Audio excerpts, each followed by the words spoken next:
बिहार के Sahasram railway station पर आज सुबह खौफनाक हादसा हुआ है, जिसकी वजह से अफरा तफरी देखी गई। प्लेटफॉर्म नंबर 6 पर खड़ी Sasaram Patna fast passenger train number 53213 के एक कोच में अचानक आग लग गई। आग इतनी शदीद थी कि पांचवी बोगी को भी अपनी लपेट में ले लिया।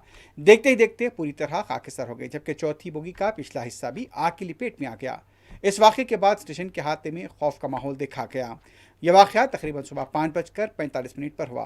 रोज़ की तरह ट्रेन प्लेटफॉर्म नंबर 6 पर पटना रवाना होने के लिए तैयार थी और इसमें मुसाफिर सवार भी हो रहे थे, लेकिन अचानक B3 कोचे के टॉयलेट से गहरा धुआं निकलने लगा।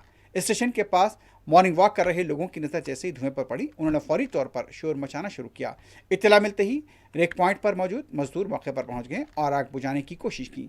ट्रेन सुबह 6:45 पर रवाना होने वाली थी, इसलिए खुशकिस्मती से इस वाक़े के वक्त बोगी में ज़्यादा मुसाफिर नहीं थे। एहलकारों की मुस्तैदी की वजह से एक बड़ा हादसा टल गया।